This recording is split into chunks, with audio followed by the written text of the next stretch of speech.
Hello friends, मैं हूं आपका दोस्त आर के चौहान और इस वीडियो में बात करेंगे राजस्थान की जलवायु और मृदा के बारे में।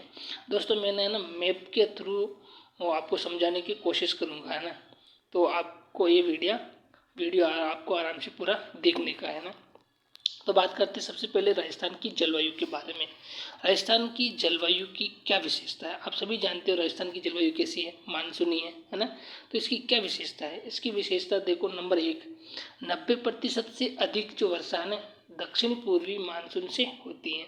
ठीक है, राजस्थान के अंदर है ना दो तरह के मानसून आते हैं, है ना। दक्षिण पूर्वी मानसून के एक तो आता है दक्षिण पूर्वी मानसून और एक आता है उत्तरी पूर्वी मानसून। जैसे ये अपना भारत है ना, तो भारत में एक तो मानसून आता है इधर से, है ना। तो उसकी दो शाखाएं होती है, एक बंगाल की खाड़ी से, एक आती है अरब सागर से। तो अरब सागर से आने वाली है तो वो तो सीधी सीधी आगे निकल जाती है, वो बारिश नहीं करती है। लेकिन बंगाल की खाड़ी से जो आने वाला जो मानसून है ना, उससे अपने राजस्थान के अंदर ज़्यादा बारिश होती है। ये होता है दक्षिण पूर्वी मानसून। एक होता है उत्तरी पूर्वी मानसून, है ना, जो कि कहाँ भूमध्य सागर से भारत में आता है ना। तो ज़्यादा जो बारिश होती है वो किससे होती है, दक्षिणी पश्चिमी मानसून से होती है। नंबर 1 ये हो गया। नंबर 2 आता है कि वार्षिक जो औसत है राजस्थान की जलवायु है ना, वार्षिक वर्षा कितनी होती है, यहाँ पर वर्षा होती है 57 से 58 सेंटीमीटर। कितनी होती है, 57 से 58 सेंटीमीटर। जैसे दोस्तों आपको पता होगा कि जैसे अपना ये राजस्थान है, समझ लो, है ना, ये अपना राजस्थान। तो सबसे ज़्यादा जो बारिश होती है ना वो कहाँ होती है, माउंट आबू के अंदर है। लेकिन सबसे सर्वाधिक जो जिला है वो कौन सा, झालावाड़, जहाँ पर 100 सेंटीमीटर से भी अधिक वर्षा होती है ना। और यहाँ पर पश्चिम के अंदर कितनी, 20 सेंटीमीटर से भी कम वर्षा होती है। तो एवरेज जो है ना वो अपने राजस्थान के अंदर 57 सेंटीमीटर वर्षा होती है। राजस्थान की जलवायु को 4 भागों में बांटा जा सकता है। कितने में, सामान्यतः अपन 4 भागों में बांटते हैं। एक शुष्क, एक उप आर्द्र, एक आर्द्र और एक अति आर्द्र। ठीक है, 4 भागों में बांटते हैं। देखो शुष्क मरुस्थल, जो मरुस्थल है और ये अर्ध मरुस्थल है, वहाँ पर इसको अपन बांट सकते हैं मरुस्थल के अंदर, है ना। शुष्क और अर्ध जो मरुस्थल है वहाँ पर बांट सकते हैं। और उप आर्द्र जलवायु अरावली क्षेत्र के अंदर, आर्द्र जलवायु मैदानी क्षेत्र में, अति आर्द्र दक्षिणी पूर्वी राजस्थान के अंदर हाड़ौती का क्षेत्र है, उसको अति आर्द्र जलवायु में बांटा जा सकता है सामान्य तौर पर, है ना। नोट, व्यापारिक हवाएं है ना वो पूर्व से पश्चिम की ओर चलती है। आप सभी जानते हो कि ये अपनी 0 डिग्री देशांतर रेखा है। ठीक है, जो व्यापारिक जो पवनें होती हैं उत्तरी गोलार्ध में चलती हैं ऐसे, है ना। उत्तरी पूर्व से दक्षिणी पश्चिम की ओर ऐसे, पूर्व से पश्चिम की ओर ऐसे चलती है ना। और दक्षिणी गोलार्ध में चलती हैं ऐसे, इधर से दक्षिणी पश्चिम से उत्तर, दक्षिणी पूर्व से उत्तर पश्चिम की ओर ऐसे हवाएं चलती हैं। तो व्यापारिक जो हवाएं हैं वो कैसे चलती हैं, पूर्व से पश्चिम की ओर चलती हैं। इतना तो आप सब जानते ही हो, है ना। आगे बात करते हैं कि मानसून के प्रत्यावर्तन का समय, यानी कि मानसून है जो वापस कब लौटता है, तो मानसून लौटता है दीपावली के आसपास, अक्टूबर नवंबर को है जो मानसून वापस लौट जाता है। इसी को ही बोलते हैं मानसून का प्रत्यावर्तन का समय। ठीक है, अब बात करते हैं जलवायु प्रदेश की। तो जलवायु प्रदेश को है ना ये अपने भारतीय मौसम विभाग ने 5 भागों में बांटा। कितने में, 5 भागों में बांटा है भारतीय मौसम विभाग ने। ये 5 कौन कौन से भाग है, तो देखो सबसे पहले बात, जैसे ये अपना राजस्थान का नक्शा, ठीक है, ये जो शुष्क है ना, मरुस्थल है ना, मरुस्थल, ये इसको तो बोल दिया शुष्क, शुष्क जलवायु क्षेत्र। और ये अरावली के पश्चिम वाला जो क्षेत्र है ना इसको बोल दिया अर्ध शुष्क। और अरावली का जो पूरा क्षेत्र है उसे बोल दिया उप आर्द्र। और जो मैदानी क्षेत्र है उसको बोल दिया आर्द्र जलवायु। और एक तो बांसवाड़ा का जो माई बेसिन का क्षेत्र है जो, और एक अपना ये हाड़ौती क्षेत्र है, इसको क्या बोल दिया, इसको अति आर्द्र जलवायु का नाम दिया गया। ये हो गया अपने भारतीय मौसम विज्ञान के अनुसार 5 भागों में बांट दिया ना। अब बात करते हैं अपन कोपेन का वर्गीकरण। ये कोपेन का वर्गीकरण बहुत इंपॉर्टेंट है भाई, हर एग्जाम में पूछा जाता है। अब देखना इसने कैसे बांटा है, ये थोड़ा सा मैं इसको छोटा करता हूँ, है ना। देख तो ये समझो कि मैंने इसको छोटा किया, ये लो, अब अपन को आराम से दिखाई देता है ना। तो कोपोन ने राजस्थान की जलवायु को 4 भागों में बांटा है उसके वर्गीकरण के अनुसार। कौन कौन सी, देखो, एक तो ये ले लो मरुस्थल, ये वैसे तो यहाँ तक ही ऐसा है ना, ये ऐसे आता है, ये ऐसे है ना, ये हो गया शुष्क, और ये आप सब जानते हो अर्ध शुष्क, और यहाँ हो गई अपनी अरावली, और ये हो गया पूर्वी मैदान। लेकिन इसने कैसे बांटा है, इसने देखो, इसने सबसे पहले ये जो क्षेत्र है ना, इसको नाम दिया BWHW। देखो इसमें 2 W आ रहा, इसमें 2 W आ रहा, BWHW। यह तो इसने जो पश्चिमी राजस्थान है उसके लिए इस वर्ड का यूज़ किया।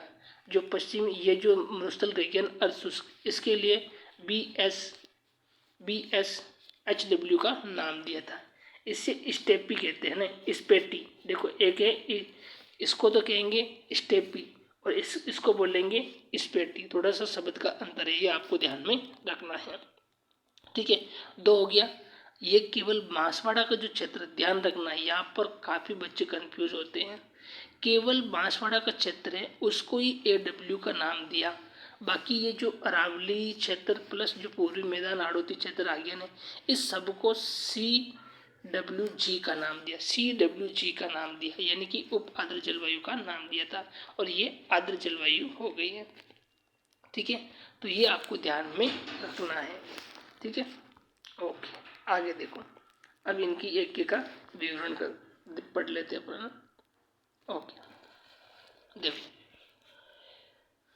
BWHW जिसमें 2 W आ रहा है, वो पाकिस्तान की सीमा के सारे। इसका पूरा नाम है उष्ण कटिबंधीय शुष्क जलवायु प्रदेश, शुष्क जलवायु। और जिसके अंदर सिर्फ 1 W आया ना, वो क्या है, वो आधा है ना, वो आधा शुष्क एरिया है, आधा शुष्क एरिया है। और CWG ये अपना पूरा अरावली क्षेत्र आ गया, पूरा मैदानी क्षेत्र आ गया, और पूरा हाड़ौती क्षेत्र आ गया। इसे उप आर्द्र जलवायु का दर्जा दिया गया था। और एक जो W है, इसको नाम दिया है केवल और केवल बांसवाड़ा, है ना, माई बेसिन का जो क्षेत्र है नीचे राजस्थान के अंदर, उसको AW के अंदर शामिल किया गया, और इसको नाम क्या दिया, स्टेपी, है ना, स्टेपी नाम दिया था। अब आगे बात करते हैं राजस्थान की मृदा के बारे में, है ना। देखो राजस्थान की मृदा को भी यहाँ पर 4 भागों में बांटा गया, कितने में, 5 भागों में बांटा गया, ठीक है। अब ये 5 कौन कौन से ये देख लेते हैं, ठीक है। अब देखो ये तो रह गया अपना एंटीसोल्स, जो पाकिस्तान की सीमा के सारे है वो है एंटीसोल्स। जो अरावली से इधर बच गया वो क्या है, एरिडोसोल्स। और जो अरावली है ना, इस अरावली वाले क्षेत्र को क्या बोल रहे हैं, इनसेप्टिसोल्स।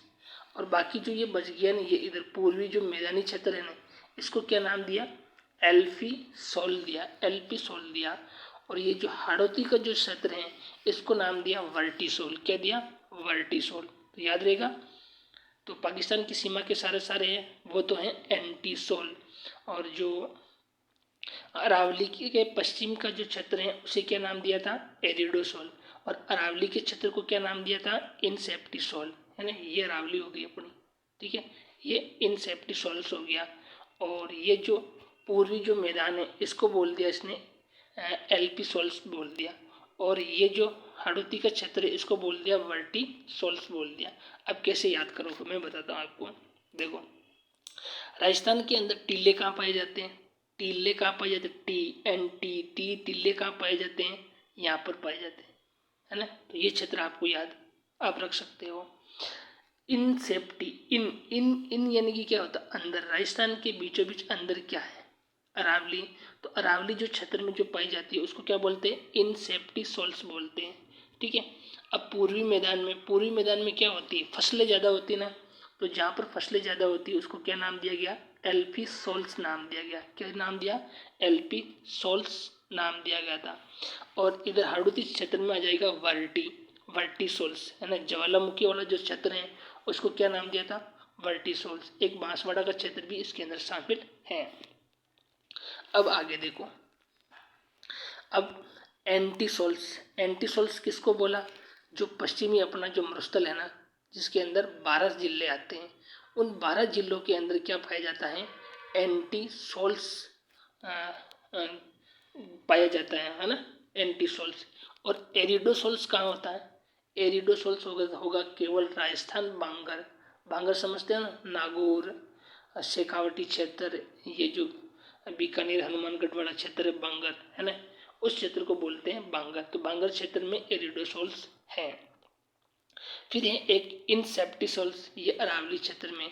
वर्टिसोल्स दक्षिणी मतलब बांसवाड़ा और दक्षिणी पूर्वी हाड़ौती क्षेत्र में पाई जाती है। एक आगे आता है एल्पिसोल्स। एल्पिसोल्स में आप कंफ्यूज मत होना। एक तो आता है पूर्वी मैदान जहाँ पर फसलें ज़्यादा होती हैं, कुछ अरावली का क्षेत्र भी शामिल है, मतलब इस मैदान से छटा हुआ एरिया।